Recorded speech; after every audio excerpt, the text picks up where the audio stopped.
Kamusta po kayo mga Carsp? Dito sa Usapang Wow, tatalakayin po natin ang mga paksa na may kaugnayan sa wellness and well-being, partikular na mga usapin sa ating mental health. At makakasama po natin ang multi-awarded life coach ng bayan na si Coach Mike. Good morning, Coach Mike! Ayan, good morning, Dayan. At magandang umaga sa ating mga Carsp. Tuwing Biyernes, all about life and wellness. Dagdag kaalaman para sarili ay mas maalagaan. Ako po si Coach Mike Celis.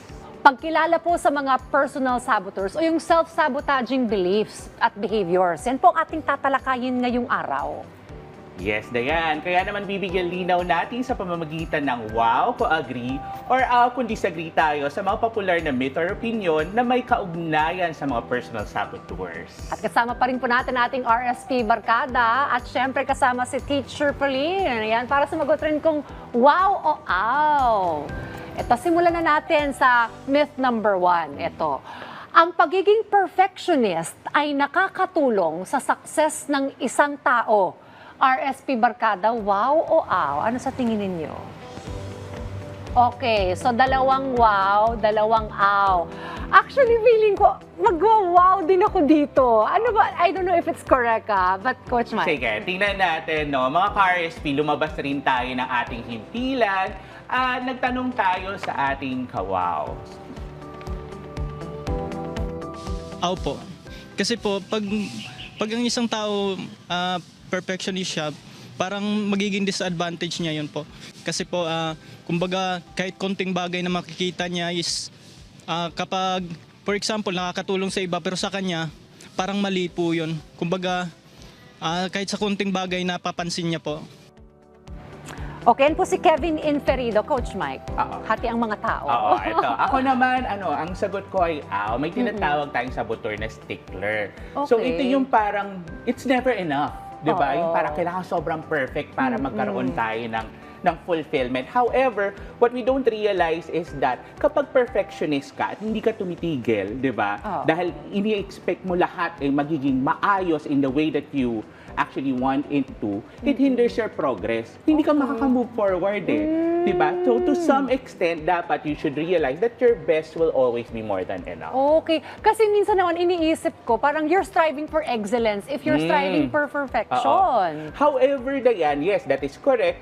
Pero minsan, yung standards mo, hindi na ayon sa standards ng iba. Diba? So, nadadrag din sila. So, kaya minsan, dapat meron ka ring consideration na parang, this is enough and you should honor yourself also, whatever progress you have. So you should have room for some mistakes. Yes. Okay. And be comfortable with it. All right. Yeah. So let's move on to myth number 2. Sige, go Fifi. Sige, Fi. Hindi yun sa car dyan nakatutulong. Halimbawa, ganon. Minsan naging OCK, para nasanay ka na. Oo, kasi yung nanay ko dati, kailangan top 1 ka lagi. Ayun, so kasalanan ng nanay ko yan. Joke lang po. Effect din ba yun? Yung mga parang pressure from people that are Definitely, close to kasi you? ang mga saboteurs mo, you get them from the environment and how you grew up. So, dapat, para naman doon sa sinabi ni Fifi, no, it's important to be your best and not necessarily to be the best among the rest. Kasi that actually kills the vibe altogether. Okay, let's move on to myth number 2. Ito, ang kawalan ng kontrol sa isang bagay o sitwasyon ay nangangahulugan ng kahinaan. RSP Barkada, wow o aw? Okay, hati ulit. Dalawang wow at saka dalawang aw. So, ang kawalan ng kontrol sa I think I'll go for aw. Okay. Tingnan natin, no? At narito naman ang sagot ng ating kawaw na si Christine Ferrer.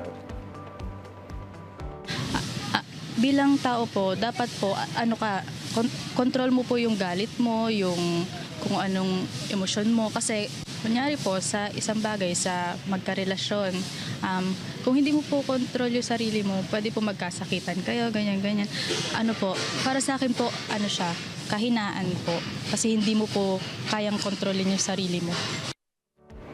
Okay. She's showing a different perspective. Control naman sa emotions. But what do you think about that, Coach? Ako naman, ang sagot ko dyan ay, ito naman yung saboteur natin. Ang tawag naman dito ay ang controller, di ba? So, may mga bagay kasi that are beyond our control. Okay. So, even if we stress over them, di ba? Halimbawa, what will happen tomorrow? Hindi mo naman hawak yun eh, di ba? So, even if you stress over them, wala ka naman magagawa. And it would only make you lose the beauty of the present. Okay. So, it's very important also to be vulnerable and humble enough to realize na hindi mo kontrolado lahat and it's okay. It's not a sign of weakness, but rather it's also a sign of strength. Kasi Okay. by surrendering and letting things be, you're able to focus kung ano yung nandito here and now. And you can work on it. Provided it's only under your control. Okay. Yun. Naalala ko to yung yung let them fury. Ganyan ba yan? Hayaan mo natin. sila. Oo. Hayaan natin Kasi yan. hindi natin kontrolado ang emosyon ng ibang tao, pero kontrolado natin kung paano tayo magre-respond, not react. Paano yung sinasabi nung ating isang kawaw na parang i-control dapat yung emotions? Okay, the emotions naman are valid. The emotions, you can control them. What we're saying here is that in general, for things that are beyond your control, meaning ibang tao na yan or ibang mga pangyayari, you let them be. Diba? Okay, si Fee may sasabihin. Kasi natin kontrolado yung kilay ni ate kanina. Yun pala yun. Ang ganda, plakado. Pero ito nga, a wise friend once told me din. Sabi niya, Ito naman, let's move on to myth number 3. Atong tungkol sa personal saboteur pa rin ang ating pinag-uusapan. Nagsisilbing inspirasyon sa isang tao ang mga pagpuna sa sarili. RSP Barkada, wow. Hindi ko napakinggan. I'll go for wow as well, Coach Mike. Okay. At narito naman ang sagot ng ating kawaw na si JM Praonda. For me po, wow. If iisipin po natin na kapag napupuna po natin yung sarili natin, meron po tayo lagi natututunan sa sarili natin. And meron din po tayong development sa sarili natin, which is very helpful po para mag-grow tayo as a person and as an individual po. Okay lang naman talagang i-criticize yung sarili, Coach Mike. Okay. Ako naman, ang ano ko dyan is ow. Okay. Okay. Ako to ha, hindi. Okay. Ang word kasi na ginamit natin ay criticize. Okay. Diba? Okay mag-recognize na meron tayo room for improvement. However, the best way to go about it is to empower yourself, to affirm yourself. What else can you do better the next time around? Magkaiba kasi yung ang pangit ng trabaho mo ngayon versus, ito lang ginagawa ko ngayon. Ano kaya yung pwede ko improve?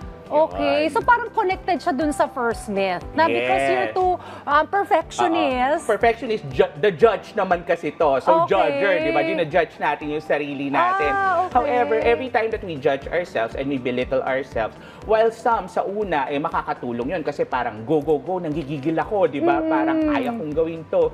In the long run, kapag napu-frustrate ka, it would help you spiral down actually and perform even less.